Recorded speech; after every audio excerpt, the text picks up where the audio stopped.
하겠습니다.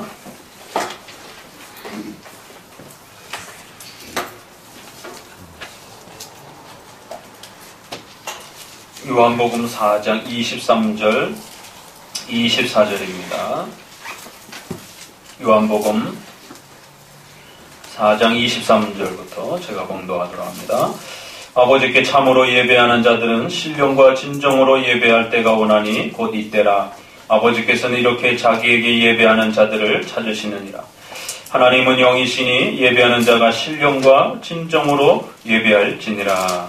아멘. 이번 주와 다음 주에 두 주에 걸쳐서 우리 장로교 예배의 핵심과 내용이 무엇인지 함께 배워가는 시간을 갖습니다. 첫 번째 시간에는 좀 더 예배의 원리적인 면들을 좀 더 살펴보고요. 다음 주에는 예배의 구체적인 그 요소들에 대한 부분들을 함께 다뤄보고자 합니다. 어떻게 드리는 예배가 가장 성경적인 예배일까요? 오늘날 우리 시대에 우리 주변에 수많은 예배의 모습들이 존재하고 있습니다. 가장 대표적으로 우리가 크게 좀 나눠본다라면 성공의 스타일과 가톨릭 스타일의 예배가 있습니다. 소위 말해서 예전 중심이라고 하는 그런 성찬을 중심으로 한 미사를 중심으로 하는 그러한 예배입니다. 그것은 설교를 하기보다는 하나의 교회의 예식을 행하는, 그래서 그걸 미사라고 말합니다. 그 속에서 성찬을 행하기도 합니다. 그래서 성찬을 제사로 생각을 하기 때문에 그 제사가 가톨릭에 있어서는 가장 중요한 그런 예배적 행위가 되는 것입니다. 그래서 우리는 예배라고 말하지만 저쪽에서는 미사라고 얘기를 하는 것이에요. 예배는 하나님 앞에 하나의 격식을 갖춰서 하나님을 경외하는, 감사하는, 하나님을 높이는 그러한 하나의, 영어로는 서비스라고도 이렇게 말하고 워십이라고도 이렇게 표현을 합니다. 그래서 하나님께 감사와 찬양의 그러한 고백과 시간들이다라고 표현을 하는 것이죠. 그러나 가톨릭에서는 신부와 사제들을 통해서 구약의 제사를 반복한다라고 하는, 그래서 제사 개념이 있는 미사를 그렇게 행합니다. 정반대쪽에는 종교개혁 시대에 바로 그러한 가톨릭에 대한 반감 때문에 교회의 모든 그러한 예배적 질서와 규범과 규칙들에 대해서 그걸 전부 다 거부하면서 그러한 것들은 인간이 만들어낸 것이다. 우리가 더 이상 구약의 그러한 제사적 성전에 모여서 제사를 드리지 않는 이상 우리는 더 이상 그런 식의 예배를 할 필요 없다. 구약적인 이 예배, 또 그리고 그 구약적인 예배를 그렇게 가톨릭처럼 변형해가지고 그렇게 하는 것도 다 필요 없다. 그저 예배란 성령 하나님이 우리 마음속에 오시면 우리 마음에 감동되는 대로, 성령에 충만한 대로, 성령이 이끄시는 대로. 그래서 이제 이쪽에서는 제일 많이 하는 말이 성령이 이끄시는 대로 예배하자. 그러면 이제 성령이 어디로 이끄시냐, 이게 문제가 되는 것이죠. 이제 지난번 우리가 요한계시록을 통해서 성경에서 말하는, 요한계시록에서 말하는 성령은 반드시 성경과 함께 그렇게 연합되어 있다는 것을 보게 됩니다. 그래서 우리도 성령 하나님께서 이끄시는 대로 이런 표현을 쓸 수 있어요. 오늘 본문에도 보니까 신령과 진정으로. 여기에서 말하는 신령은 성령 하나님을 뜻합니다. 분명히 우리도 성령 하나님이 이끄시는 대로 하는데, 우리는 성령 하나님이 어디로 이끄시느냐 하면 자신이 주셨던 그 말씀으로 우리를 이끌어서 하나님 안에서 어떻게 예배드려야 할지를 깨우쳐 주신다는 거예요. 그런데 이제 신비주의자들은 말씀하고 상관없이 말씀에 없는 내용들을 성령께서 직접 계시를 통해서 우리에게 어떻게 예배할지를 가르쳐 준다는 것입니다. 그러니까 성령이 이끄시는 대로 이거를 성경과 분리시키기 때문에 지난 2000년 동안에 수많은 신비주의자들은 가장 큰 특징 첫 번째가 직통계시로 갈 수밖에 없는 것이에요. 왜? 성령 하나님이 성경을 통해서 가르쳐 주는 게 아니라 자기에게 직접 계시해 준다는 것이에요. 환상과 환청과 이런 다양한 것을 통해서 하나님의 음성을 들을 수 있다는 것이에요. 그러나 우리 장로교회는 역사적 정통 장로교회는 오늘 본문에 있는 것처럼 신령과 진정으로 예배한다라고 하는 이 두 단어를 잡습니다. 앞 단어를 보게 되면 이 사마리아 여인하고 대화하는 가운데 사마리아인들은 이방인입니다. 그러다 보니까 이 이방인들은 아주 짐승 취급했던 그 유대인들의 그 풍습에서 보게 되면 유대인들은 자기들만이 유일한 하나님의 백성이라고 하는 이 선민의식이 있어서 이방인들은 쉽게 그 유대인들의 제사 가운데도 들어오지도 못하게 했습니다. 그래서 저 성전 바깥들에 있고 여성들은 성전 안뜰까지만 들어오고 유대의 이제 남자들을 중심으로 해서 안쪽 성소 쪽으로 이렇게 들어와서 이렇게 예배를 제물을 바치는 것입니다. 그러니까 이제 사마리아인들 입장에서는 화가 나는 것이죠. 유대인들은 지들끼리만 맨날 성전에 모여가지고 자기들만이 하나님의 백성이라고 그러면서 이방인들은 모두 출입 금지 시켜놓고 자기들끼리만 그렇게 예배드리는데 예수님 당신이 훌륭한 이러한 하나님의 선지자여 또 하나님의 뜻을 가르쳐 주시는 분이라고 한다라면 도대체 그러면 우리는 어떻게 예배드려야 됩니까? 이방인들은 그럼 어떻게 예배드려야 됩니까? 유대인 성전의 근처도 못 가게 하는데 우리는 어떻게 예배드려야 됩니까? 라는 그 질문 속에 나온 그 표현입니다. 그럴 때 이제 예수님께서 하신 말씀이 오늘 그 내용인 것입니다. 신령과 진정으로 예배할 그럴 때가 올 것이다라는 거예요. 예배의 개편이 올 것이라고 말씀합니다. 그래서 우리가 구약적인 그 예배의 그 제사적 그 예배로 첫 번째는 돌아가서는 안 됩니다. 첫 번째 조심해야 될 예배가 있습니다. 이제 이렇게 양쪽의 극단이 교회 역사 속에 이렇게 등장을 하면서 성령이 이끄시는 대로 이런 예배들은 직통계시를 통해서 들었기 때문에 저마다 교회마다 예배 스타일이 다 다릅니다. 왜? 성령이 직통계시를 통해서 가르쳐줬으니까. 어느 게 맞는 예배인지 어느 게 바른 예배인지 전혀 분간할 수가 없는 것입니다. 이 순복음 계통의 교회가 선교를 많이 하다 보니까 제가 예전에 유럽과 이렇게 그 동남아시아 쪽으로 이렇게 선교 여행을 다닐 때 이렇게 보니까요. 이 동남아시아 쪽이라든가 이쪽 아프리카 쪽은 이 순복음식 예배가 잘 맞아요. 그 우리가 TV라든가 이런 데 보게 되면 뭐 일주일씩 막 잔치하고 그러잖아요. 북 두들기면서 막 그 동네 마당에 모여갖고 막 불 지피면서 막 소리 지르면서 일주일간 잔치하고 그러는 것처럼 예배도 그렇게 되죠. 예배란 사람들이 좋아하면 되지 않느냐. 그러면서 이제 그 성령이 이끄시는 대로 할 때의 대부분의 그 명분이 뭐냐면 사람들이 좋아한다는 거예요. 사람들이 낯설어하지 않는다는 거예요. 거북스러워하지 않는다는 것이. 그래서 이 성령이 이끄시는 데는 말하라고 하는 이 신비적이고 이 체험적인 그런 예배 속에서는 다 그 시대의 사람들이 원하고 즐겨하는 그러한 것들을 예배 요소에다가 집어넣어가지고 사람들이 콘서트를 좋아해? 그러면 이제 교회 이런 찬송과 이런 것들도 불편하니까 이건 너무 이렇게 어둡고 무거우니까 교회 찬송은 우리가 시편 찬송을 처음에 이렇게 누구한테 딱 들려줬더니만 이게 장성곡이라고 장례식장에서 이렇게 쓸 때 부르는 곡이냐고 그래요. 이게 음이 굉장히 이렇게 아래음이다 보니까. 그런데 세상 사람들은 찬송가조차도 그렇게 들려요. 그래서 찬송가라든가 이런 부분들이 굉장히 무겁다라고 생각하는 거죠. 그러니까 이제 우리가 잘 아는 서울의 그 모 교회를 중심으로 해서 80년대에 열린 예배, 열린 찬양. 그러니까 그런 앞에 쓴 말이 도대체 뭘 공격적으로 비난하는 말일까요? 기존의 예배와 기존의 찬양은 닫혀져 있었다라는 것이.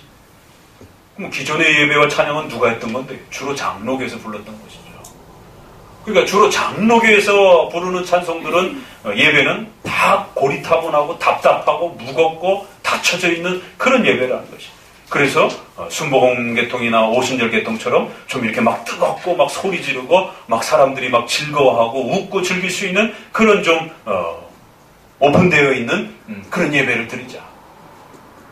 그래서 열린 예배라는 것이 시작이 되고 열린 찬양이라는 것이 시작이 되고 그래서 찬양이라는 말도 빼자. 그래서 나중에는 뭐 열린 콘서트 뭐 이렇게 해가지고는 이러한 찬송가의 그런 부분들이 아니라 일반 음에다가 일반 가요라든가 일반 곡조에다가 그대로 가사만 옮겨가지고 이렇게 부르기도 하고, 그 가사에 하나님, 죄, 지옥, 심판, 이런 것들도 듣는 사람들이 이렇게 새신자가 듣기에 상당히 부담된다. 그래서 그런 것들도 다 빼고, 당신은 사랑받기 위해서 태어난 사람입니다.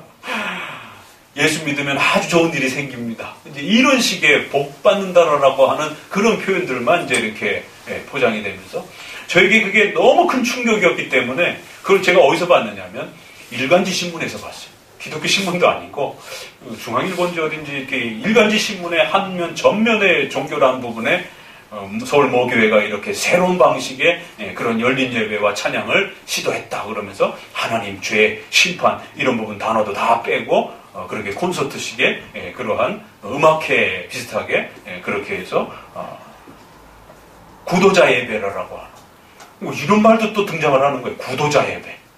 예배란 신자가 하나님 앞에 드리는 것이지 불신자들이 하나님께 예배 드리는 게 아닙니다. 근데 그게 어느새 바뀌어가지고 새신자 그 불신자 전도 초청이라든가 이제 이런 것들이 아예 본격적으로 바뀌어서 구도자 예배, 그러니까 불신자들을 초청하는 예배라는 거예요. 그러니까 이제 이러한 별 희한한 예배가 단어가 붙기 시작하면서 이제 그러한 출처를 알 수 없는 수많은 예배. 자, 이러한 다양한 스타일에서 이제 우리가 첫 번째 조심해야 되는 것은 예배적 형식과 관련해서는 유대인의 예배. 유대인의 제사를 흉내내는 그러한 예배들은 굉장히 조심하셔야 됩니다. 특별히 요한계시록에서 우리가 본 것처럼 세대주의의 영향을 한국교회가 많이 받았기 때문에 성경의 단어와 문자를 극단적으로 추종하는, 성경을 잘 문맥을 따라서 해석하고 의미를 파악하는 게 아니라 그저 그 문자 그대로 쫓아가려고 하는, 다윗 왕국을 회복한다고 그러니까 예루살렘을 중심으로 한 이스라엘을 국가와 영토적으로 회복하려고 하는 이러한 유대주의자들, 그걸 우리가 시오니즘이라고도 하고 빼투더 예루살렘 운동이라고도 그렇게 표현을 합니다. 세대주의라고 하는 이런 이단 쪽에서 펼쳐진 그러한 예루살렘 회복운동이에요. 그러니까 그 예루살렘 회복운동에는 바로 이스라엘 국가가 회복이 되어야 되고, 그 예루살렘이 회복이 되어야 되고, 그 예루살렘 중심에 성전이 있어야 되고, 그 성전을 중심으로 한 짐승 제사가 다시 회복이 된다는 거예요. 그러니까 결국에는 양 잡아가지고 다시 또 목을 따가지고 피 흘려가지고 이런 식의 구약의 예배들을 흉내내려고 하는, 한국교회에서도 그런 일들을 행하는 일들이 버젓이 일어났던 것들이 인터넷에 여전히 자료들로 남아 있습니다. 그러다 보니까 구약의 많은 그런 의식과 절기들을 아무런 어떤 기준 없이 가지고 오는 것이에요. 맥추절, 그러니까 추수감사절은 조금 그래도 이해가 되는데 도대체 왜 맥추절을 지키는가? 어느 순간 또 많은 교회에서 맥추절을 지키기 시작합니다. 그럼 보리 맥자를 써서 그 보리를 이렇게 거두면서 추수하면서 거기에 대한 감사로 드리던 그 구약의 절기가 맥추절입니다. 이스라엘은 3대 절기가 있어요. 출애굽을 기념하는 6월절, 그리고 거기서부터 77에 49를 7주를 계산해서 49를 지나서 50일째 되는 오순절, 77절이라고도 하고 오순절이라고도 하고, 그리고 가을 추수를 거둬들이면서 저장하니까 수장절, 그리고는 그 풍족함 속에서 자기들의 원래의 그 애굽의 죄악된 그 처지를 잊지 않기 위해서 애굽의 광야 생활을 기억해내기 위하여 초막을 짓고 마당 앞에서 고생스러운 그러한 생활을 일주일 정도를 그렇게 초막을 쳐놓고 그 과거의 옛 생활을 기억하면서 하나님이 우리를 어떻게 구원해 주셨는지를 되돌아보는 그러한 초막절이기도 하고 수장절이기도 합니다. 근데 이 6월절 요 시기에 이른 보리를 이렇게 뿌려가지고 추수를 합니다. 첫 추수를. 그래서 때로는 이것을 초실절이라고도 이렇게 얘기를 해요. 그래서 밀을 뿌리는 것과 또 가을쯤에 보리와 밀을 이제 이렇게 추수하는 것이 있는데, 주로 보리를 이렇게 뿌리는 그 절기를 감사해서 맥추절을 또 이렇게 보내기도 합니다. 그게 우리하고 무슨 상관입니까? 특별히 이건 구약의 절기입니다. 그러니까 안식교인들은 그런 면에서 구약의 이런 절기와 안식일을 지켜야 된다 그러면서 구약의 많은 그런 예배적 절기와 형식들을 복원하려고 하는 것입니다. 그러니까 이런 다양한 구약적 회복운동을 조심하셔야 되는 것입니다. 어떤 형태에서든지 구약의 이러한 예배 패턴들은 예수 그리스도께서 오시고 난 다음에 그 모든 예배적 행위가 중단되고 그리스도의 십자가의 구속으로 완성됐다는 것입니다. 그 모든 것은 그리스도의 십자가의 죽으심을 통한 구원의 은혜를 가르치기 위한 그러한 그림자여 옛 율법적 규범이었다는 것입니다. 히브리서 9장에서는 오실 때까지 그리스도께서 오셔서 새롭게 개혁할 때까지만 맡겨놓은 것이다. 그래서 모형과 그림자다라고 이렇게 표현을 합니다. 개혁할 때까지만 맡겨둔 것이다 라고 아주 분명하게 그렇게 선을 긋고 있는 것입니다. 첫 번째 조심하셔야 되는 건 이처럼 구약적 예배를 회복하려고 하면 안 된다는 것입니다. 그러나 그런 예배가 성경에 분명히 문자적으로 기록되어 있습니다. 이게 다시 또 성경론으로 또 돌아가는 거예요. 결국 이 모든 논의들은 성경 해석 싸움입니다. 결국. 아니 성경의 구약에 이렇게 분명히 안식일을 지켜라, 구약의 3대 절기를 지켜라, 성전 예배를 지켜라라고 되어 있는데 왜 그걸 못하게 합니까? 그게 성경적이지 않습니까? 라고 이렇게 말하는 거죠. 그러나 예수님이 이처럼 예수님 스스로 그 구약의 예배를 중단시켰다는 거예요. 구약의 예배를 주신 분이 구약의 예배를 스스로 중단시키신 거지. 그리고 이제 새로운 방식의 예배 형태를 이제 구성해 주신 것입니다. 성령론 할 때도 우리가 그랬죠? 왜 성령 하나님의 직통 계시를 오늘날 없다고? 성령의 그 특수한 그런 기적의 역사들이 성경에 나와 있는 그 특수한 기적과 역사와 체험들이 없다라고 말하는가? 성령 하나님께서 성경을 주신 구약과 신약을 주신 성령 하나님께서 스스로 그렇게 중단하셨기 때문에 더 이상 그러한 성경에 아무리 그러한 역사와 초자연적인 어떤 경험들이 있다 할지라도 그러한 특수한 사건들은 더 이상 발생되지 않는다라는 것입니다. 이러한 성경관에 대한 잘못된 이해 때문에 나머지 문제들이 다 발생이 되는 것입니다. 적어도 우리 장로교회는 올바른 성경관을 가지고 있어서 이제 이런 부분에서 분명히 신약과 구약의 차이가 있다는 걸 명심하셔야 됩니다. 자, 그런데 두 번째 조심하셔야 될 것이 있습니다. 그러면 신약의 예배가 있다라고 해서 그 신약에 있는 예배를 오늘 우리 시대에 그대로 따라할 수 있느냐라는 것이. 이것도 또 어려운 문제입니다. 신약이니까 이제 예수님께서 십자가의 죽으심으로 구원의 역사들이 다 완성이 되었고 또 성경도 완성이 되었으니까 그럼 이제 우리가 신약에 있는 것은 좀 더 구약하고는 좀 많이 다르고 완성적인 측면으로 그렇게 사도들과 예수님이 정리해 놓은 거니까 그러면 충분히 신약에 나와 있는 많은 예배적 요소와 내용들은 오늘 우리가 그대로 또 성경적으로 받아도 되지 않겠습니까? 여기에서 많이들 갈등이 발생이 됩니다.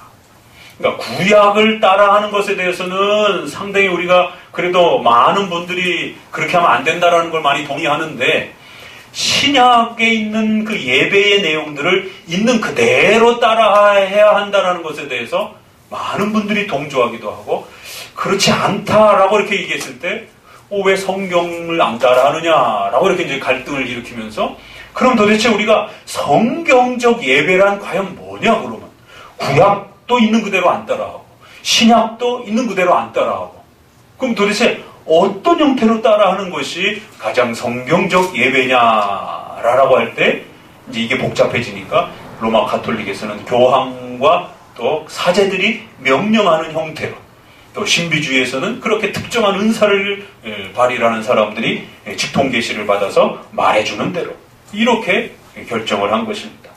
그러나 우리 장로교에 있어서는 구약에 있는 내용도 쉽게 따라해서는 안 되는 것이고 신약에 있는 내용도 문자 그대로 쉽게 따라해서는 안 된다는 것이에요.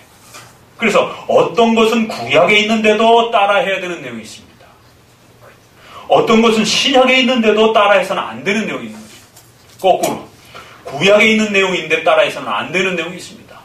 또 신약에 있는 내용을 따라해야 되는 내용이 있습니다. 그러니까 신구약과 상관없이 우리는 신령과 진정으로 그 예배적 원리를 찾아가는 방식이다라는 거죠. 그러니까 이 부분에서 이제 많은 갈등과 오해들이 발생이 되어졌습니다. 종교개혁 시대 때 어떤 일이 벌어졌느냐면 가톨릭을 개혁했습니다. 그래서 결국 이 종교개혁이란 교회의 개혁이고 다른 말로 가톨릭에 대한 예배의 개혁입니다. 그래서 종교개혁이라는 표현보다는 사실 교회개혁이라는 말이 더 적극적인 말이고 그 교회개혁이라는 말을 더 좁혀서 쓴다라면 적어도 예배에 대한 개혁이다라는 것을 우리가 보게 됩니다. 자, 그래서 루터, 쯔빙글리, 그 다음에 토마스 민처라라고 하는 그러한 신비주의자, 직통계시자, 소위 말해서 제세례파라라고 하는 그러한 가톨릭의 모든 형식들을 버리려고 하는, 그래서 기존의 교회가 주었던 세례와 정치와 예배적 규범과 이런 모든 질서들을 다 거부해버린 것이. 그래서 이들을 제세례파라고 그러는 거예요. 모든 예배와 모든 스타일들을 다시 해야 된다는 거예요. 그래서 거기다가 가장 그 첨예하게 논쟁이 되었던 게 세례였기 때문에 그 대표 이름을 집어넣어서 제세례파. 그러니까 제예배파예요. 그러니까 예배를 새롭게 다 재개편해야 된다는 거예요. 근데 그럼 이쪽엔 카톨릭이 있고 이쪽엔 제세례파가 있는데 이 가운데에 루터와 쯔빙글리와 칼빈이라고 하는, 그래서 루터는 루터파를 중심으로 해서 루터 교단이 형성이 된 거고요. 쯔빙글리와 칼빈은 연합을 하면서 스위스를 중심으로 해서 장로 교단이 형성이 됩니다. 그러니까 우리가 개혁교회라고 지금은 많이 부르지만 이걸 언젠가는 우리가 수정을 해야 됩니다. 그래서 정확한 이름은 역사적 개혁파 신앙을 표방하는 장로교회라는 단어가 가장 정확한 단어입니다. 어떤 분이, 합동에 계신 분이 오늘 우리 시대는 개혁신앙을 다시 한번, 개혁교회를 다시 한번 회복해야 됩니다라고 하니까 목사님이 질문하더라고요. 신학자가 자꾸 그렇게 의미가 불명령한 단어를 이렇게 자꾸 쓰시면 됩니까? 오히려 신학자 되시는 분이 더 장로교회라고 더 강조해 주셔야 되는 거 아니에요? 왜요? 그게 유럽 독립파가 개혁교회로 많이 알려져 있는데 왜 장로교를 하면서 왜 자꾸 개혁교회라고 그러십니까? 맞는 말이에요. 근데도 또 고민을 해야 되는 거는 오늘 우리 시대에 장로교가 너무 많이 타락해 있다 보니까 그냥 장로교라고 쓰면 특별성이 잘 구별이 안 되는 것이. 그래서 또 이제 자초지정을 또 말씀드리면서 참 우리가 어떤 좀 조화를 필요로 합니다. 그 말이 맞긴 한데 그렇다고 또 그냥 장로교라고만 하기에는 저들하고 우리의 차이점들을 구별하기가 쉽지 않기 때문에 좀 더 개혁교회요, 장로교회라고 하는 부분을 우리가 우리 시대에 좀 고민을 할 필요는 있습니다. 이 얘기는 뭐냐면 오늘 우리 시대 최근에 개혁교회를 이 단어를 쓰는 것은 사실 유럽교회를 표현할 때 개혁교회라고 이렇게 표현을 합니다. 프로테스탄트, 저항하는 교회. 그러니까 루터, 쯔빙글리, 칼빈, 제세례파, 또 신흥 이단들, 이 모든 교파를 다 통틀어서 프로테스탄트, 가톨릭에 저항했다라는 말을 쓰는 것입니다. 그리고 이들을 대부분 다 개혁교회라고 이렇게 얘기를 합니다. 나름대로 개혁하려고 했던 그런 그 분파들이었기 때문에. 그래서 유럽은 개혁교회라는 말이 좀 더 넓게 쓰여졌고, 원래 사실은 초창기에 리폼드라라고 하는 개혁교회라는 말은 칼빈과 쯔빙글리를 중심으로 한 그 스위스를 중심으로 한 전통적인 장로교회를 추구하는, 교회적으로는 장로교회요, 원리적으로는 성경적으로 개혁한다. 그래서 성경적으로 개혁한다는 리폼이라고 하는, 리폼드 처치라고 하는 것을 결국 개혁교회는 곧 장로교회를 말했던 것이죠. 근데 이제 이게 후대에 오면서 결국 개혁교회라는 말이 좀 더 넓게 이렇게 쓰여지면서 최근에 와서는 바르트주의도 또 자유주의와 일정 부분 막 논쟁을 하면서 싸웠기 때문에 유럽에 있는 바르트주의라고 하는 신정통주의라고 하는 이러한 또 분파도 개혁교회라고 그러고, 또 루터파도 또 개혁교회라고 그러고, 또 독립파도 또 개혁교회라고. 그래서 유럽에서 쓰는 개혁교회라는 말은 상당히 애매모호합니다. 그러니까 초창기에 칼빈과 쯔빙글리를 중심으로 한 스위스에서 제네바를 중심으로 한 이 초기 개혁교회는 독립화를 표방하는 게 아니라 기독교 강요에 있는 것처럼 적어도 장로교회를 펼쳐가야 된다라고 하는, 그래서 당회라고 하는 목사와 장로님이 계시고 그 개교회의 당회는 좀 더 넓은 지역의 지역 그 노회와 지역 회의체를 통한 그러한 연합적 그러한 교회체를 형성해야 된다라고 하는, 그래서 그것이 장로회라고 하는, 장로교회는 하나의 교회를 말하는 게 아니라 연합된 여러 교회의 결속과 연합을 장로회라고 말하는 거지. 그래서 칼빈도 장로교회를 세워야 된다라고 말한 것이지 하나의 개교회를 세워야 된다라고 그렇게 표현한 게 아닙니다. 근데 이제 후대의 유럽 교회들이 독립화 교회를 마치 칼빈이 말한 전통적인 그 교회관처럼 그렇게 오해를 한 것이죠. 자, 아무튼 그렇게 해서 이 적어도 루터파, 그 다음에 쯔빙글리파, 칼빈파. 그랬을 때 둘은 합쳐가지고 이제 장로교회라고 하는, 개혁교회라고 하는 하나를 형성했습니다. 근데 문제는 이 셋이 더 나아가서는 제세례파하고도 예배에 있어서 혼선이 벌어진 것입니다. 좋다, 가톨릭을 반대하는 데는 동일하다. 그렇지만 그럼 우리가 어떻게 성경적인 예배를 드려야 될 것이냐라고 했을 때 이게 합의가 되질 않은 것입니다. 그래서 루터는 신령과 진정으로 예배 드려야 된다라고 하는 이 표현을 적어도 구약적인 예배를 따라해서는 안 된다라는 것은 동의를 했어요. 그렇지만 이걸 해석하는 데 있어서 좀 다른 이해를 갖기 시작했습니다.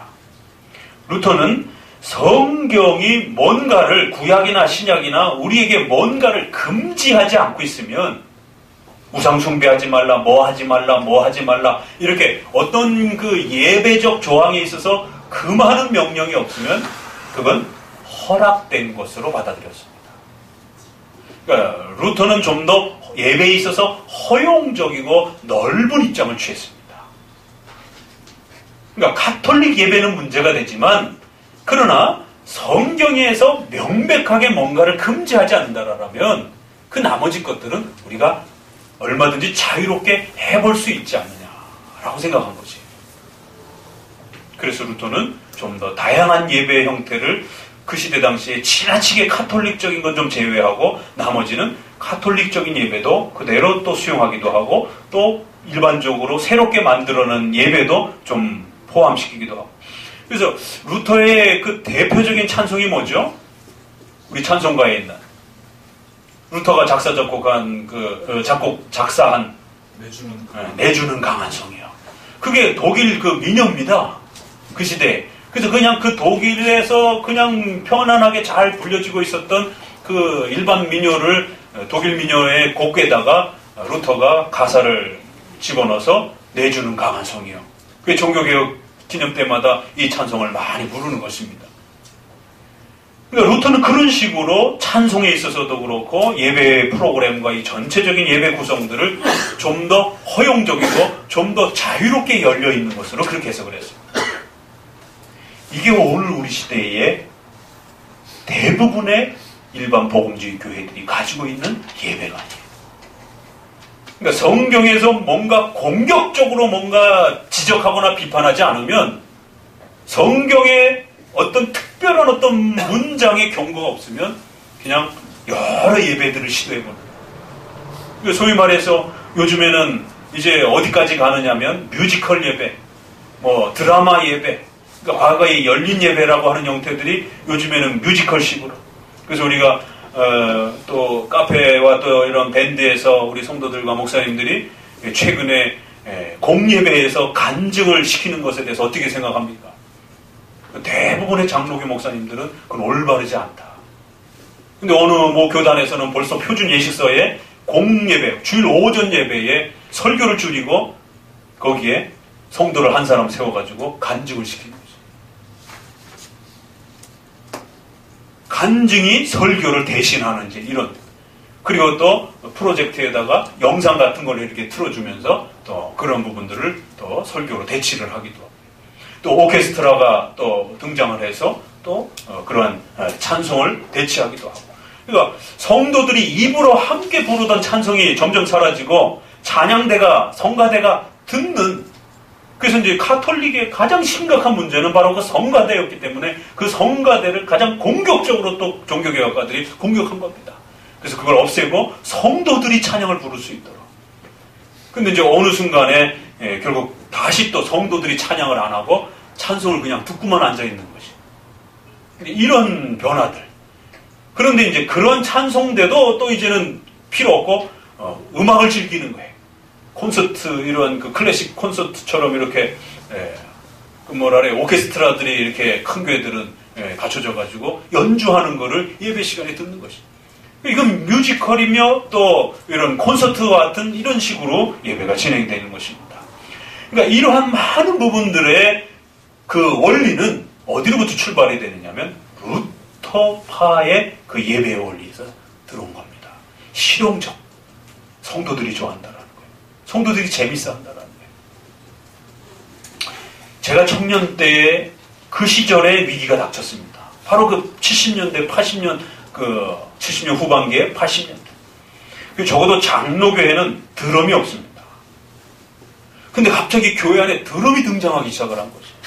그래서 막 두들기기 시작하고 성도들이 막 박수를 치며 소리를 지르고, 그러니까 이러한 그 과거에는 전혀 장로교회에서 감히 상상할 수도 없었던 그러한 악기들과 어떤 형태들이 등장을 하면서 예배가 소란스러워지는 이제 이런 형태로 바뀌어져 가기 시작하는, 그게 80년대의 이제 전환점이었는데, 그때에 이제 소위 말해서 CCM이라고 하는 이런 편안한 찬송가의 초기 그 복음성가죠. 그때는 이제 복음성가라고 그래서 뭐 해 뜨는 데부터 시작해가지고는 그 초창기에 그런 부분들을 암암리에 부르다가 이게 이제 오후에 예배로 들어올 수 있느냐, 이게 옥신각신 하다가 결국에는 오후 예배에 본격적으로 들어오면서 오후 예배 90%를 찬송을 하고 10분을 설교를 하는 거예요.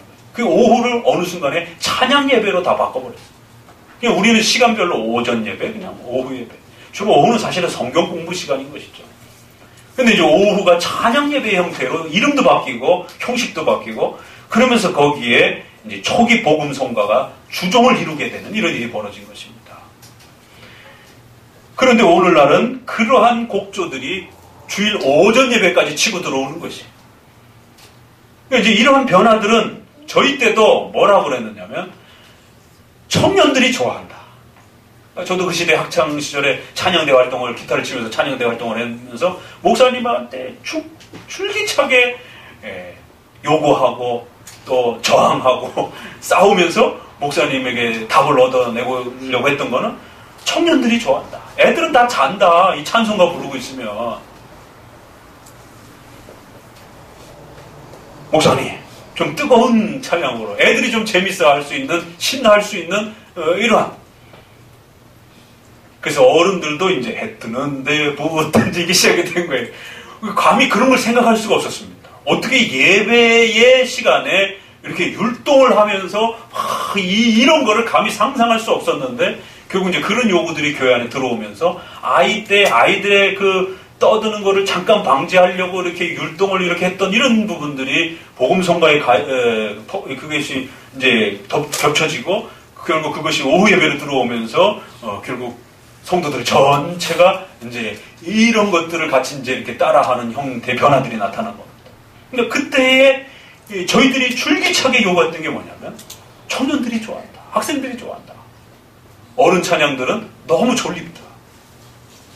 그러니까 이러한 그 정신은 결국 루터파에서 나온 겁니다. 재미없다라는 거예요. 밋밋하다라는 거예요. 그래서 성경에서 뚜렷하게 뭔가 문자적으로 금지하지 않는다라면 좀 더 허용적으로 자유롭게 어떠한 예배 스타일이든지 좀 해볼 수 있지 않느냐. 그러니까 루터는 이 신령과 진정으로라고 하는 이 표현을 그렇게 해석한 것입니다. 그래서 이 신령과 진정이라는 말도 다 우리 마음의 간절함과 뜨거움으로 드려지면 얼마든지 드려지는 예배다, 이렇게 이제 해석해가는 것이에요. 그러나 우리 정통 장로교에 있어서 신령과 진정이라고 하는 것은 그런 의미로 해석하지 않고 성령 하나님께서 내적인 조명을 통해서 성경을 가르쳐주고 깨우쳐주는 방식으로 예배를 인도한다는 거죠. 그러면 성경이 진정으로, 그래서 이 번역이 약간 좀 오해가 있는 겁니다. 그래서 새 번역에는 조금 그걸 수정하려고 좀 노력했던 것 같은데, 그러니까 진리라는 말이 훨씬 좀 더 낫죠. 성령과 말씀으로 라는 뜻이에요, 사실은. 그렇기 때문에 칼빈 쪽에서는 어떻게 해석했느냐면 소극적으로 부정적으로 해석을 했습니다. 성경에서 부정적으로 뭔가를 경고하고 있지 않으면 그건 하지 말라라는 뜻이에요. 좀 다르죠? 성경에서 뭔가 명백하게 금지하고 있지 않으면 루터파 쪽에서는 허용된 걸로 자유롭게 긍정적으로 해석을 한 것이에요. 그러나 장로교 쪽에서는 성경에서 뭔가를 금지하고 있지 않으면, 금지한 건 당연히 안 해야 되죠. 그러나 금지하지 않는 뭔가를 하라라고 명령을 하게 되면 그것도 당연히 하면 돼요. 그러니까 그건 어렵지 않아요. 하라라는 것과 하지 말라라는 건 어렵지 않아요. 근데 하지 말라라고 하는 것을 좀 더 해석할 때에 그 나머지들을 어떻게 해석하느냐에 따라 어려움이 발생이 된 겁니다. 그래서 성경에서 명백하게 금지하지 않는 것들에 대해서는 어떻게 될 것이냐라고 했을 때 장로교 쪽에서는 그것은 부정적으로 허락되지 않은 것으로 해석을 한 겁니다. 소극적으로 부정적으로 본 거예요. 그러니까 장로교 입장에서는 진정으로 라는 말을 말씀으로 좀 더 제한적으로 해석하면서 성경에서 뭔가를 말하고 또 성경에서 뭔가를 금지시키고 성경에서 우리에게 예배적 그 방향들을 좀 더 좁혀서 가르쳐주는 그 범위 내에 머물러 있으라라고 그렇게 해석을 한 겁니다. 이것이 루터파적인 예배와 우리 칼빈주의를 표방하는 장로교 예배론의 아주 근원적인 원리입니다. 이해하시겠죠? 성경에서 구약이나 신약에서 뭔가를 하라라고 요구를 한 부분이 있어요. 그렇지만 그것도 신구약의 차이를 잘 생각하셔야 되고 특별히 성령 하나님께서 요한계시록을 통해서 성경을 완성하시기 때문에 이제 또 신약 이후에도 또 우리가 성경의 신약에는 있지만 그걸 또 잘 걸러내야 되는 이런 부분들을 고려하면서 하나님의 말씀이 우리에게 뭔가를 가르쳐 주시는가.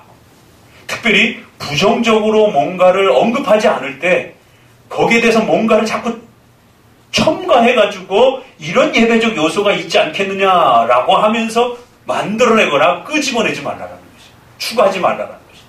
그래서 전통적인 장로교 예배는 신령과 진정으로라는 예배는 오직 하나님의 말씀에서 가르쳐주고 그 말씀에서 소개해주는 그 예배에 머물고 그 예배만이 하나님이 가장 기뻐하시는 예배다라고 그렇게 해석을 해준 겁니다. 이것이 근원적 원리예요. 그래서 장로교 예배는 적어도 성경적 근거를 가져야 되고 성경적인 어떤 밑바탕이 있어야 되고 신구약에서 적어도 그 예배에 대해서 설명하는 내용을 분명하게 보장받아야 되는 것입니다. 이게 불안정하게 되면 하나님 앞에서 하나님이 요구하시는 예배로서의 가치가 떨어진다고 생각을 했던 겁니다. 그런데 두 번째 이제 오해가 발생이 됐어요. 자, 루터와 스위스와 제네바 쪽으로 나눠진 이 두 분파 속에서 칼빈과 스위스를 중심으로 한 장로교 예배가 어찌됐든 구축이 됐어요. 그런데 이제는 이쪽 스위스를 중심으로 한 이 예배론에 있어서 제자들 안에 이것을 어떻게 실제적으로 적용하느냐에 대한 부분에 혼동이 왔습니다. 어떤 혼동이 왔느냐면 고린도전서로 이제 돌아가 봅니다.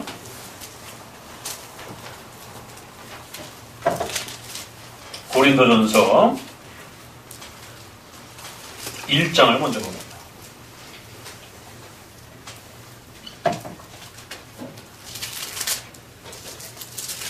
어디를 보시냐면 12절, 13절을 같이 읽어봅니다. 고린도전서 12장 13절 읽어봅니다. 이는 다름 아니라 너희가 각각 이르되 나는 바울에게, 나는 아볼로에게, 나는 게바에게, 나는 그리스도에게 속한 자라 하는 것이니 그리스도께서 어찌 아니었느냐? 바울이 너희를 위하여 십자가에 못 박혔으며 바울의 이름으로 너희가 세례를 받았느냐?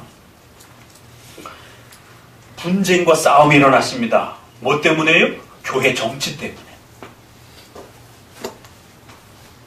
제네바에서 예배를 칼빈이 했던 방식을 제네바 아카데미에서 와서 배웠던 많은 제자들이 스코틀랜드라든가 영국이라든가 프랑스 또 네덜란드 여러 지역으로 돌아가서 예배를 이제 개혁하면서 장로교적인 예배를 회복했는데 조금씩 다 달라요. 여기에 이제 문제가 있습니다. 칼빈이 제네바에서 했던 그 스타일을 그대로 따라하지 않습니다. 그렇지만 기본적인 건 따라해요. 그렇지만 어느 부분에서는 달라요. 이걸 어떻게 해석을 해야 될 것인가?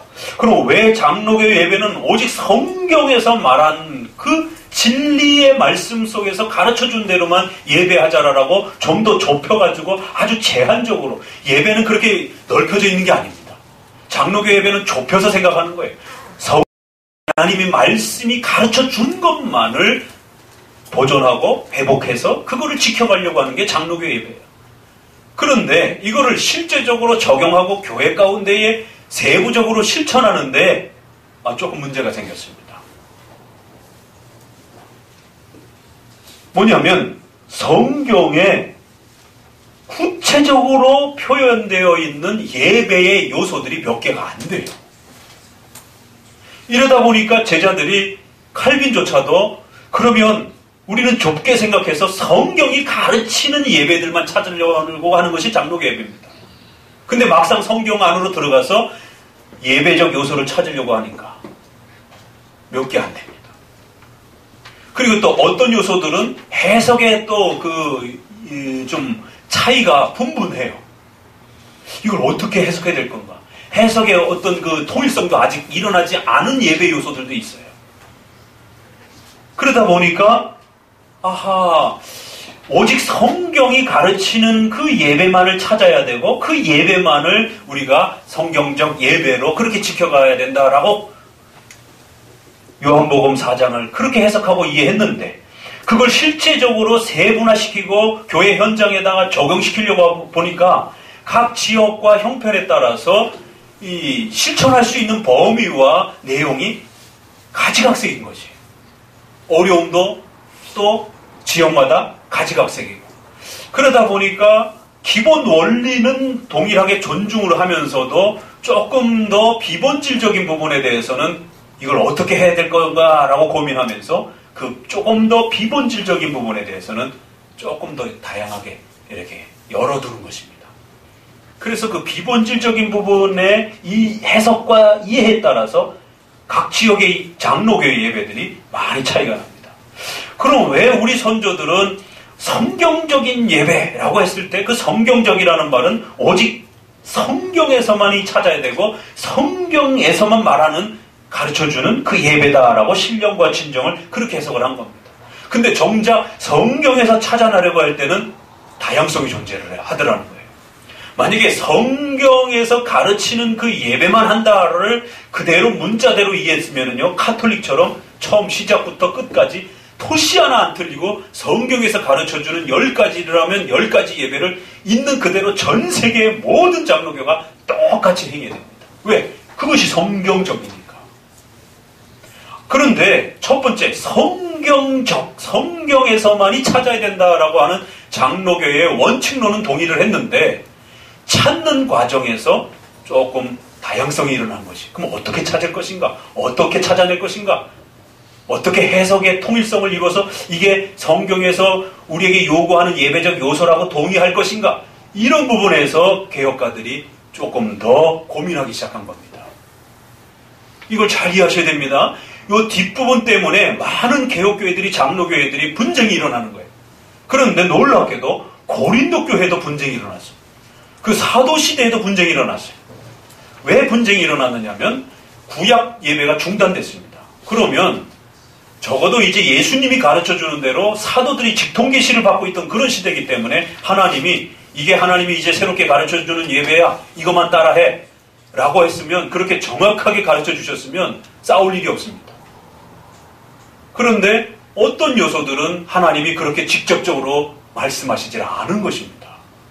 그러다 보니까 사도들 안에서도 어떤 예외 요소를 집어넣어야 할 때 이거를 집어넣는 게 맞는 것인가 아닌가에 대한 논쟁들이 벌어지는 것입니다. 자, 우리가 사도들이 논쟁하는데 두 번이 나타납니다. 한 번은 사도행전에 바나바와 바울이 2차 선교여행을 하면서 그 선교 정책을 어떻게 펼 것인가, 한 번 실수했던 마가를 데리고 갈 것인가 안 데리고 갈 것인가 때문에 아주 심각하게 싸웠다라고 얘기를 합니다. 정치 문제 때문에 한 번 사도들끼리도 분쟁이 일어난 거예요. 근데 또 한 번은 예배 문제 때문에 분쟁이 일어납니다. 이건 우리가 가히 상상할 수 없는 일입니다. 아니, 하나님이 직통계시를 통해서 명령하던 시절에 일로 가, 절로 가. 그러면 하나님이 나타나서 마가 데려가지 마. 이랬으면 끝이에요. 그런데 하나님이 거기에 대해서 아무런 말씀을 안 하신 거죠. 그러한 교회적 정치적 문제들은 너희 사도들끼리 기존에 하나님이 주셨던 그 말씀을 잘 묵상해서 그 말씀이 벗어나지 않는 범위 내에서 너희가 잘 회의해서 너희가 잘 의논해서 결정하라는 것입니다. 이게 이제 하나님이 우리 교회를 이루어가는 아주 놀라운 은혜의 방식입니다. 그래서 사도들조차도 모든 어떤 중요한 부분들에서는 직통계시로 하나님께서 계시적으로 성경을 쓰도록 그렇게 확정적으로 명령해 주셨지만 그렇지 않은 부분들에 대해서는 사도들이 회의체를 구성할 수 있도록 서로 의논할 수 있도록, 그래서 그들이 뭔가를 의논해서 성경의 정신 속에서 뭔가를 결정을 했을 때는 그것도 하나님의 뜻으로 존중해 주시는, 마태복음 16장에 있는 것처럼 너희가 땅에서 뭔가를 회의해서 결정하면 하늘에서 하나님도 인정하겠다라는 것입니다. 그래서 한 번은 정치적인 문제로 하나님이 침묵하신 것이 너희들이 알아서 결정해. 다만 조건은 성경의 원리를 벗어나지 않는 범위 내에서. 고린도서에서는 예배 분쟁이 일어났습니다. 그냥 하나님이 이거 예배해 라고 이렇게 정해놓으셨으면 아무 문제가 없어요. 그런데 하나님이 기본적 원리는 정해놓으시고 나머지 부분에 대해서 침묵을 해버리셨습니다. 세례와 성찬, 그건 어때요? 그건 본질입니다. 할례와 유월절이 세례와 성찬으로 바뀌어버렸습니다. 그건 예수님이 바꿔놓으신 거기 때문에 그 누구도 토를 달 수 없어요. 그래서 제자들이 세례와 성찬은 그냥 그대로 받은 겁니다. 그럼 누가 거기다가 토를 달 수 없습니다. 근데 문제는 세례를 어떻게 줘야 될 것인가? 물을 얼마만큼 부어야 될 것인가? 물을 뿌릴 것인가? 물을 들어 부어야 될 것인가? 저희 장로교처럼 약식으로 물을 이렇게 뿌릴 것인가? 한 번 물을 들여다 부으면서 성부, 성자, 성령으로 해야 되는 것인가? 아니면 세 번을 물을 부으면서 성부, 성자, 성령, 여기에 대해서는 성경이 아무런 언급도 없습니다. 그래서 교회사에는 저희처럼 성부, 성자, 성령 세 번을 뿌리기도 하고요. 어떤 데는 약식 위에 약식을 해서 그냥 한 번 뿌리고 성부, 성자, 성령의 이름으로 이렇게 하기도 합니다.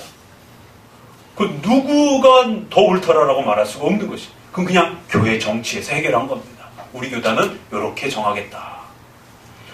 그러다 보니까 성찬도 마찬가지예요. 저희가 한동안은 기존에 있는 것처럼 다 빵을 잘라서 포도주도 다 이렇게 분배를 해놓고 이렇게 돌아가면서 먹어보기도 했어요. 그래서 어느 순간에는 그렇게 하기보다는 초대교회 그 있는 그대로 했던 것처럼 목사님이 직접 이렇게 지금은 이렇게 떼어주는 형태로, 그래서 좀 찢어지는 거, 그리스도의 몸이 찢어지는 거를 좀 더 시각적으로 이렇게 좀 더 보여드리기 위해서. 그래서 빵을 이렇게 쪼개놓는 것도 그리스도의 몸이 쪼개져 있다는 뜻입니다.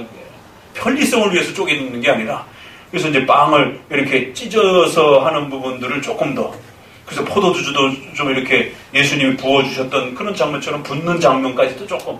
근데 성경의 성찬에 그걸 어떻게 하라라고 성찬을 행하라라고는 돼 있는데 그 성찬에 몇 가지 핵심 요소는 있고 나머지는 침묵하고 있어요. 잔을 이걸 써야 될지 아니면 이걸 써야 될지 큰 걸 써야 될지. 그래서 예전에는 좀 더 컵처럼 조금 더 큰 거로 사용하기도 했었습니다. 포도주로 해야 될지 포도 음료로 해야 될지, 또 빵을 서양에서는 주로 빵이지만, 브레드라고 하는 빵이지만, 우리는 빵이 주식이 아니란 말이에요. 그렇기 때문에 동양 사람들에게서 빵을 먹으면서 이건 우리 몸의 양식이요라고 하기에는 적절치 않은 겁니다. 사실 더 맞는 것은 우리는 쌀이기 때문에 쌀을 빚어서 떡을 만든 어떤 형태가 훨씬, 그래서 번역도 떡이라고 번역을 한 겁니다. 빵이라고 번역을 하지 않고. 그러니까 이 성찬에서 카스테라를 쓸지, 백설기를 쓸지, 무교병을 쓸지, 유교병을 쓸지, 이런 부분에 대해서 침묵하고 있는 거예요. 그랬더니만 고린도 교회에 세례를 집행하는 방식에서 분쟁이 일어나 버린 거예요.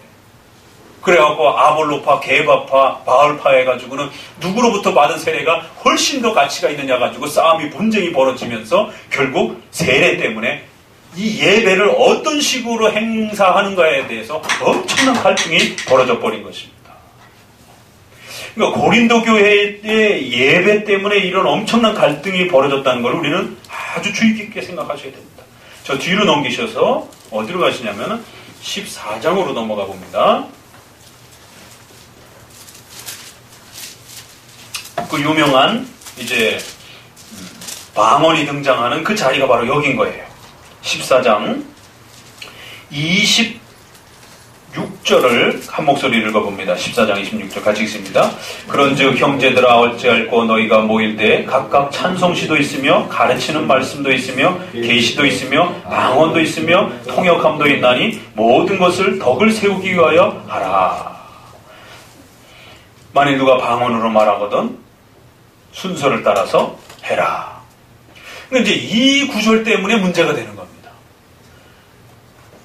신비주의 쪽에서는 이 구절을 그대로 따라와서 봐라. 신약에 방언하라고 돼 있지 않느냐. 계시, 예언, 예언하라고 돼 있지 않느냐. 그러니까 방언을 공적인 자리에서 행하고 또 예언 행동들을 행하고 이런 것들이 분명히 문자적으로 성경에 기록되어 있습니다. 하지만 이 시대는 우리가 요한계시록 성령론 할 때 다룬 것처럼 아직 사도들이 살아있고 성경이 완성되기 전이기 때문에 직통계시가 펼쳐지던 그런 시대라는 사실을 명심하셔야 됩니다. 그래서 우리가 구약과 신약의 차이도 잘 구별해야 되는 것처럼 더 나아가서 신약에 있다고 해서 오늘 우리 시대에 또 그대로 바로 다이렉트로 문자적으로 적용될 수 있는 것도 아닙니다. 신구약의 차이도 고려하셔야 되고 또 신약과 오늘 우리 시대에도 차이를 구별하셔야 되는 거예요. 왜냐하면 신약은 직통계시가 존재하던 시절이고 사도가 존재하던 시절이고 오늘은 직통계시와 사도가 없는 시절이란 말이에요. 그래서 교회법에는 사도직은 그 시대만 존재했던 특별직이요 임시직이요 오늘날에는 절대로 존재하지 않는다라고 그걸 해석해 준 겁니다.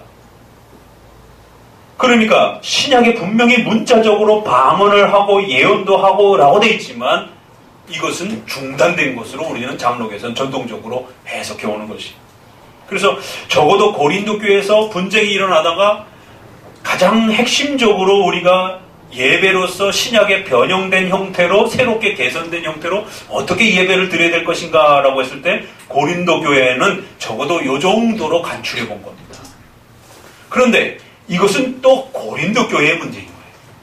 고린도 교회가 이 정도로 지켰다고 해가지고 에베소 교회라든가 알렉산드리아라든가 로마라든가 이런 다른 지역의 그 초대교회 당시에 예루살렘 교회가 이렇게 똑같이 드렸느냐? 그렇지 않단 말이에요.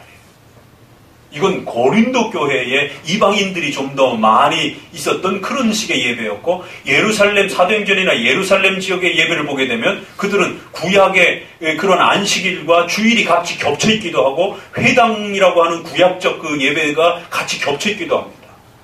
왜냐면 아직은 다 그 시절의 당시의 사람들이 대부분이 유대인들이란 말이에요. 그래서 주일이라고 하는 주일 날짜도 확정한 것은 325년에 니케아 회의에 와갖고 최종적으로 이제 더 이상 우리는 안식일을 겸하여 주일을 지키지 않습니다. 이제 기독교인들은 모두 어느 지역이든 최종적으로 주일만 지키시기 바랍니다라고 교회법적으로 확정하는 것이 325년. 그러니까 그 전에는 안식일이 이렇게 겹쳐서 유대인들이 이렇게 할아버지들이 살아 계실 때는 그 유대인들의 그 안식일날 드렸던 그 시간을 기독교적 예배로 드린 겁니다. 그래서 사도들도 보게 되면 기도하는 구약의 성전 절기 시간에 나가서 기도도 하고 예배도 드리고 그러는 걸 보게 됩니다. 또 따로 모여서 안식구 첫날에 또 모여서 예배도 드리기도 하고. 그러니까 예루살렘은 조금 더 달라요. 그러니까 신약에 이렇게 있지만 또 여긴 또 고린도 교회의 어떤 특수한 상황인 것이고, 그래서 어떤 부분은 본질적인 부분도 이 속에 있어요. 그렇지만 또 어떤 부분은 임시적으로 사도들이 존재하던 그 시대에 또 고린도 교회에만 특별히 허용되었던 그런 문제로 또 허락이 되는 겁니다. 그래서 이런 방언의 문제도 이 고린도 교회 외에는 그 어디에도 방언에 대한 언급이 없어요. 그러니까 다른 교회에서는 이런 방언의 문제가 그렇게 시끄럽지 않았던 겁니다. 그런데 유독 고린도 교회만이 이런 방언의 문제가 되다 보니까 그 방언의 문제를 오픈해 준 겁니다. 그 시대 정도만큼은. 그래서 계시와 방언이라는 부분이 들어갔는데 거기에다가 바울이 뭐라고 제안을 뒀느냐면, 그럼에도 불구하고 모든 것을 덕을 세우기 위해서다. 희한한 말을 했어요. 내가 이렇게 명령했으니까 이건 하나님의 뜻이니까 어느 지역, 모든 지역에서도 다 이렇게 따라해라 라고 이렇게 명령하지를 않고, 적어도 이렇게 했으면 좋겠다라고 하면서, 그러나 이것조차도 성도들을 위하여 덕을 생각하면서 해라. 이 덕스러움을 잘 고려해라 라고 말하는 거예요. 이 덕이라는 말을 신중하게 생각하셔야 됩니다. 그러면서 쭉 내려오면서 이제 34절에 여성 안수에 대한 문제가 나오는 겁니다. 그러니까 교회 안에서 예배를 집례할 때 그럼 또 누가 예배를 집례해야 되느냐라는 문제가 또 질서적으로 문제가 되니까 여성은 안 된다라고 하는 또 선을 긋는 것이죠. 그러니까 이제 몇 가지 예배의 규칙들이 나오는데 어떤 부분들은 우리가 원칙론으로 받는 겁니다. 그러나 방언이라든가 특별히 예언이라든가 이런 것들은 설교로 다 이렇게 흡수가 되는 것이죠. 그래서 칼빈도 여기서 말하는 계시나 방언과 예언은 설교의 또 다른 말입니다. 그래서 그 시대 당시에 설교를 대행했던, 왜? 직통계시가 존재하던 시절이니까. 그래서 적어도 직통계시와 설교가 같이 존재했던 겁니다. 그렇지만 지금은 사도들이 없어졌기 때문에 자연적으로 설교 속으로 그 모든 것들이 다 녹아드는 것이지 나머지 것들이 있다라고 생각해서는 안 됩니다. 예배 내용의 요소에서도 이렇게 이야기를 하고, 또 질서에 있어서도 여성 문제에 대한 부분들을 풀어주고, 그리고 난 다음에 맨 마지막 구절을 읽어보셔야 됩니다. 40절 읽어봅니다. 모든 것을 적당하게 하고 질서대로 하라. 그런데 이제 39절 앞구절에는 예언하기를 사모하고 방언을 하는 것을 금하지 말라. 이러니까 이제 오늘날 신비주의자들이 방언해도 된다라는 식으로, 왜? 성경에 문자적으로 분명히 명령하고 있지 않느냐. 그러니까 예배적 요소에서 어떤 것이 명령되고 있어요. 그래도 하지 말아야 되는 게 있는 겁니다. 또 어떤 것들은 부정적으로 언급하고 있지 않아요. 그래도 어떤 것들은 또 추가할 수 있어요. 그러나 우리가 루터파처럼 추가하는 것이 아니라, 자, 성경에 이런 기본 요소들을 소개하는 방식에 있어서 아주 많이 흩어져 있습니다. 그리고 기본 요소들을 사도들이 이야기할 때 핵심적인 것을 얘기하면서도 또 비본질적인 것은 너희가 너무 그거를 이렇게 법적으로 정하지 말고 덕스럽게 해라, 이렇게 말하는 거예요. 맨 마지막 말도 모든 것을 적당하게 하고, 이 적당이라는 말이 예의 있게 하고, 이 새 번역에는 조금 더 잘 번역이 됐더라고요. 그러니까 옛날에도 이 단어가 맞는데 지금은 적당이라는 말이 조금 나쁜 이미지로 많이 쓰이다 보니까 적당이라는 말을 조금 오해할 여지가 있어요. 예의 있게 하고, 품위 있게 하고, 이렇게 돼 있어요. 품위 있게 하고, 이렇게 새 번역을 바꿨더라고요. 품위 있게 하고, 덕스럽게 하고, 라는 뜻이에요.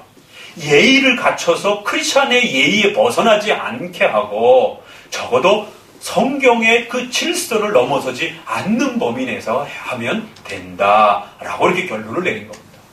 방언을 금하지 말고 예언을 폐하지 말라라고 해놓고 그것조차도 뭐라고요? 덕스럽게 하고 성경의 기본 질서를 벗어나지 않는다라면 그 고린도 교회에서 문제가 되었던 그 내용을 폐지할 수도 있는 것이고, 또 다른 거를 추가할 수도 있는 것이에요. 그러니까 이 덕스럽게 할 수 있는 문제에서는 얼마든지 추가할 수 있는 것입니다. 그러나 우리가 추가하는 것은 루터파처럼 아무렇게나 막 추가하는 것이 아니라 적어도 성경의 기본 원리를 파괴하지 않는 범위 내에서 우리가 때로는 그 교회의 형편과 지역의 형편에 따라서 추가할 수도 있고 뺄 수도 있는 것입니다. 그러나 기본 원리를 빼거나 더해서는 안 되는 겁니다. 그러면 기본 원리가 몇 가지입니까? 라고 당연히 물을 수밖에 없는 것이죠. 그래서 그 기본 원리를 우리 웨스민스터 예배 모범에서는 적어도 요 정도가 기본입니다. 라고 해서 웨스민스터는 예배 규칙서라고 정해놓지 않고 가톨릭처럼 예배 모범이라고 해서 폼이라고 하는 단어를 써준 겁니다. 적어도 모든 지역의 장로교회들은 요 기본 원리에다가 나머지는 덕스러운 문제 속에서 여러분들이 그 지역의 형편에 맞춰서 성경의 정신을 파괴하지 않고 이 5가지 원리를 조금 더 잘 이렇게 성도들에게 적용시켜 줄 수 있는 것이라면 얼마든지 여러분들이 잘 찾아서 또 폼이 있게 해보세요. 그렇게 하나의 모범적인 폼으로 준 것이지 율법적인 명령서로 준 게 아닙니다. 또 그렇다고 해서 기본 폼도 없이 너희들 마음대로 예배를 구성해보세요 라고 한 것도 아닙니다. 그래서 웨스민스터 예배 모범이라는 것을 꼭 기억하셔야 됩니다. 그러면 적어도 우리 장로교회가 벗어나지 말아야 될 기본 핵심은 하면서 5가지 정도를 잡아준 겁니다. 그게 뭐냐면 기도, 찬송, 설교, 헌금, 축도. 요 한 5가지 정도가 기본 원리인 거예요. 그래서 사도신조도 사실은 빠졌어요. 웨스민스터 쪽에서. 유럽에서 행할 때는 사도신조가 처음에는 제네바 예배모범에도 들어가 있습니다. 그러나 그것조차도 만약에 필요하다라면 뺄 수도 있겠다라고 해서 또 빼줘보기도 한 것이에요. 그러나 이제 지금 후대에서는 사도신조가 가지고 있는 위치가 너무 또 중요하다고 생각하니까 후대 장로교는 거기에다가 하나를 더 집어넣어서 6가지 정도로 잡아준 겁니다. 그러니까 적어도 요 5, 6가지 정도는 기본 폼이 되는 것이고 요 5가지를 잘 보완해주고 또 더 이렇게 설명해줄 수 있는 것이라 생각된다라면 한두 가지, 서너 가지를 추가하거나 또 이렇게 바꾸어서 넣을 수도 있다라는 것입니다. 그래서 저희 교회는 소일인 문답을 2문씩 이렇게 해주는 것을 추가해봤어요. 그 사실은 이 5가지는 없는 것이죠. 그렇지만 성경의 가르침을 어떻게 하면 성도들이 조금 더 복습할 수 있을 것인가 라고 할 때 이 성경의 핵심 교리를 반복적으로 1년에 한 번 정도는 좀 되새길 수 있도록 이 2문씩 이렇게 해주는 게 좋겠다. 미국의 PCA 교단이 그렇게 하더라고요. 그래서 그 이야기를 듣고 이거 참 좋은 그 덕스러움에 해당이 되는 겁니다. 만약에 어느 분이 왜 여기 한마음교회는 소일인 문답을 이렇게 2문씩 합니까? 이게 성경에 어디 있습니까? 이러면 이제 어려워지는 것이에요. 그러니까 기본 원리를 잘 이해하셔야 되는 겁니다. 기본 원칙을 지키되 그 원칙도 성경에 있느냐 없느냐 문자적으로가 아니라 성경 전체에서 그 5가지 정도의 예배의 규범을 우리에게 말해주고 있다는 걸 찾은 겁니다. 그래서 그 정도는 서로 합의가 된 것이. 그러나 그 나머지 부분들을 어느 방식으로 펼칠 것인가는 조금 더 덕스러움으로 열어준 것이. 그리고 이 5가지 규범을 찾는 방식에 있어서도 어떤 때는 신약에 이렇게 고린도 교회에 방언을 하라라고 예언을 하라라고 말하고 있지만 하라라고 하는 것조차도 성경의 전체적인 해석의 규범에 따라서 끊어낸 겁니다. 그건 오늘 더 이상 계시록이 완성된 이후에는 그런 식의 직통계시적 계시 개념은 존재할 수 없기 때문에 따라해서는 안 된다라고. 분명히 예배적 요소에 이런 게 있어야 된다라고 명령을 하고 있는데도 중단을 시켜버린 거지. 그러니까 이제 우리 장로교인들을 갖다가 성경을 파괴하는 자라라고 그렇게 욕을 하기도 하는 거지. 성경이 명백하게 하라라고 하는데 못하느냐 이런 식으로. 그렇지만 우리는 좀 더 폭넓은 깊은 성경관을 가지고 있기 때문에 그런 성경관 속에서 보게 되면 하라라고 명령한 부분도 어떨 때는 금지시키는 거, 또 없는 것처럼 보이지만 성경 전체 속에서 그걸 요구하고 있는 내용들이 또 끄집어내면 이렇게 5가지로 정리되는 것입니다. 그리고 나머지 부분들은 그 시대와 교단과 지역에 맞춰서 덕스럽고 폼이 있게 그 교회가 좀 더 거룩함을 유지해 갈 수 있다라면 얼마든지 그 교단이 그 교회가 정하라는 것이에요. 그래서 웨스민스터에서는 적어도 찬송 문제를 언급할 때는 시편 찬송까지는 언급해 준 겁니다. 그러나 그걸 악기를 사용하면서 할지 악기를 안 사용할지 여기에 대해서 침묵한 거예요. 그건 덕스러움의 문제로 열어준 겁니다. 기도, 반드시 목회 기도를 해야 해주고 그 대표적 성격을 가진 기도를 해야 된다라고 말하는 것이. 그러나 이 기도를 어떤 식으로 진행을 해야 될지, 방언 기도를 하면 안 된다라고 분명히 명시적으로 웨스트민스터 신앙고백에는 담아놨어요. 그런 이상한 기도는 절대 하면 안 된다라는 거예요. 그러나 자국어로서 목사님이 하는지 아니면 장로를 세워서 대표 기도적 성격으로 할 것인지는 조금 더 열어놓은 겁니다. 덕스러운. 그러니까 이런 부분들이 이제 설교도 반드시 교리 설교를 기본으로 강의 설교를 하되 또 이렇게 때로는 한 본문을 가지고 특별 설교를 또 이렇게 할 수도 있는 것입니다. 본문 설교를. 그러니까 분명히 설교도 기본 원칙은 정해놨지만 또 그렇다고 해서 장로교는 강의 설교만 해야 되고 이런 본문 설교라든가 이런 특별한 교리 설교를 못하느냐? 또 그렇지는 않다라는 것이. 주로 강의 설교를 하지만 뭐 중간중간에 또 이렇게 성도들에게 필요하다라면 주제 설교와 이런 본문 설교를 또 진행하기도 하는 것입니다. 그러니까 그런 부분들은 덕스러움 속에 열어두는 것입니다. 그래서 우리가 적어도 이 기본적인 원칙을 잘 지켜주면 우리가 장로교회로서 존중을 하고 이 교단과 저 교단의 예배가 조금 세부적 요소에서 좀 차이가 난다 할지라도 더 성경적이니 아니니 가지고 싸우기 시작하게 되면 그건 본인 스스로도 성경을 가지고 답변하지 못하게 되는. 왜? 우리 선조들은 그 찾는 과정 속에서 그나마 합의된 조항조차가 한 5-6가지 정도밖에 되지 않는다는 것입니다. 그걸 우리가 파괴하고 다이렉트로 성경으로 만약에 들어가게 되면 오히려 우리가 말려든다는 거예요. 분명히 방언하라라고 했는데 우리가 방언하지 말라라고 금지시키는 이런 것조차도 우리가 오히려 성경을 파괴하는 것처럼 그런 식으로 성경의 예배 요소가 어디 있느냐, 이거를 성경적이냐 아니냐를 그렇게 문자적으로 단편적으로 따져 들어가다가는 금지시켜놨던 수많은 그 구약적 절기와 예배 스타일, 또 신약에서 등장됐던 그런 임시적이고 특수적인 어떤 예배 스타일조차도 잘못하면 막아내지 못한다라는. 그렇게 되면 다 오픈이 돼버리는 거예요. 그렇게 되면 오히려 오순절적인 순복음적인 그런 식의 성경 해석의 예배 접근이 훨씬 더 제3자에게는 그럴듯해 보이는 것처럼 보이고, 우리처럼 이렇게 성경을 총체적으로 또 신구약의 차이를 고민하면서 그러면서 몇 가지만을 이렇게 찾아내고 나머지에 대해서 하나님이 침묵하시는, 여기까지 또 고려를 하고, 그래서 하나님이 침묵하시는 나머지 부분에 대해서는 덕스러움 속에서 이렇게 서로 그냥 품위 정도를 유지하는 법에 대해서 존중하는 겁니다. 자, 그래서 이걸 총체적으로 2마디로 정리를 하는 겁니다. 가톨릭의 그런 복잡하고 구약적인 이런 부분들은 하지 말아라. 단순성. 그래서 장로교 예배는 요 기본적 요소를 가지고 지켜가는 단순함의 원리를 가지고 있습니다. 2번째, 그 단순함이 하나님 앞에 서는 거기 때문에 엄숙함과 경외감을 가지고 하라는 거예요. 그래서 엄숙성.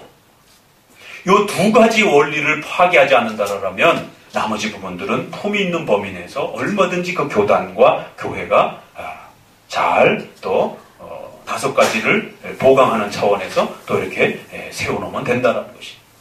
그러나 왜 북을 두들기면 안 됩니까? 그게 성경에 분명히 구약에도 북이 있고 뭐 이러면서 추적해 들어오잖아요. 그게 엄숙함의 방해가 되는 거예요. 바로 이 5가지가 엄숙함과 단순함 속에서 이루어져 가야 되는데, 그래서 장로교 예배는 아주 단순하고 아주 엄숙하고 아주 무거운 것입니다.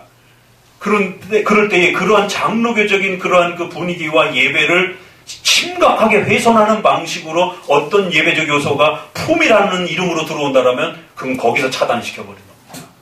그래서 대표 기도를 할 때도 목소리 톤을 너무 높인다든가 시편 찬송도 운율과 가락을 정할 때 이 템포를 어느 만큼 조절할 것인가는 성경 그 어디에도 없습니다. 그 품인 범위 내에서 정하는 것이. 그래서 그 음색이 너무 고음으로 높지 않도록. 그래서 많은 부분들을 찾고 찾은 것이 그나마 제네바가 거기에 가장 그래도 이렇게 근접해 있다는 겁니다. 이런 이제 요소적 이야기들은 다음 주에 우리가 이제 한 번 더 이렇게 하게 될 것이고, 근데 사실은 이 제네바에 있는 이 곡조도 복원을 하긴 했지만 조금 더 이렇게 손을 가다듬어야 될 부분이 더 있습니다. 왜냐면 우리가 실제로 불러보니까 굉장히 높은 음들이 많아요. 그러니까 이 엄숙성을 유지하기 위해서는 갑자기 성도가 음을 이렇게 찾아가다가 하고 이렇게 높이기에는 굉장히 부담이 되는 겁니다. 그러다가 음을 뚝 떨어뜨리게 되면 그 흐름이 이렇게 방해를 받게 돼요. 그래서 음이 갑자기 너무 밑으로 낮아진다든가 너무 고음으로 이렇게 치닫는다든가 이런 부분들이 이 품위 부분에서 거룩한 부분에서 이렇게 분위기가 확 깨져버리는 것입니다. 그래서 성경 어디에도 악보를 어떻게 하라는 그 표현이 없지만 장로교 예배가 추구해야 되는 그 전체적 방향을 잘 보존하기 위해서 찬송에 있어서도 설교에 있어서도 장로교 설교는 그렇기 때문에 극단적으로 이렇게 성도들에게 막 호령을 한다든가 막 소리를 지른다든가 청교도 스타일로 막 부흥의 스타일로 이렇게 막 소리 지르듯이 이렇게 막 그런 식의 어떤 그 감성을 이렇게 자극하는 그러한 설교를 자제하는 것입니다. 중간 정도의 톤을 통해 가지고 목사님의 설교가 이렇게 잔잔하게 그 엄숙함을 방해하지 않도록. 그럼 성경에 어디에도 없어요. 그런 단어들은. 설교를 그런 톤으로 해야 된다는 게. 그게 우리 장로교회의 그 전체적인 정신 안에서 그렇게 오랜 몇백 년 동안 그렇게 지켜져 온 겁니다. 그래서 이 가운이라든가 이런 부분조차도 성경 어디에도 가운을 입어라 말아라 양복을 입고 설교해라 그 어디에도 없는 것입니다. 그러면 가운은 안 입고 양복을 입는데 그러면 양복을 만약에 목사님이 하얀 양복을 입고 만약에 빨간 양복을 입고 왔어요. 그러면 까만 가운은 안 되는 거고 빨간 양복은 되는 겁니까? 그것도 안 되는 겁니다. 그렇게 적용하는 게 아니에요. 빨간 양복은 연예인들이나 입어야 되는 겁니다. 성도들의 그 시각이라든가 이런데 우리의 그 엄숙함과 이 장엄함에 갑자기 여기 앞에 있는 그 리더가 그렇게 하얀색이라든가 어떤 눈에 확 튀고 그 어떤 분위기를 이렇게 너무 이렇게 지나치게 이렇게 유도할 수 있는 어떤 그런 색깔들이 이렇게 등장하게 되면 적절치 않은 것입니다. 그래서 적어도 무채색의 그러한 양복. 그럼 양복은 회색은 되고 까만색은 안 되고 뭐 곤색은 안 되고 이렇게 설명할 수가 없는 겁니다. 점잖은 색의 무채색 계열의 양복이나 가운 정도. 그리고 또 옛날에는 또 양복도 없던 시절이 있지 않습니까? 종교개혁 시대 때 양복이 어디 있어요? 그러니까 어느 우리 시대의 수준에 맞춰가지고 양복이나 이런 정장이 등장한 건 최근대의 현대란 말이에요.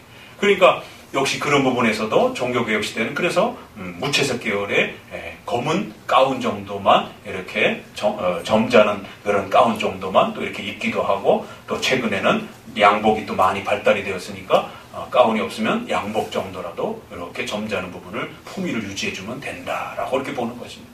그걸 가지고 너무 싸우면 안 되는 것입니다. 그렇게 되면 고린도서로 들어가가지고 엄청난 분쟁에 또 휘말리게 되는 것입니다. 그래서 오늘은 기본 원리를 중심으로 우리 웨스민스터에서 소개되어지는 성령과 진리로 예배드리는 첫 번째 원칙. 그 다음에 두 번째는 품위 있고 질서대로 덕스럽게 또 나머지 예배 요소들을 또 보강하는 또 이런 원리 두 가지 원리를 또 함께 소개를 드려보았습니다. 기도합니다.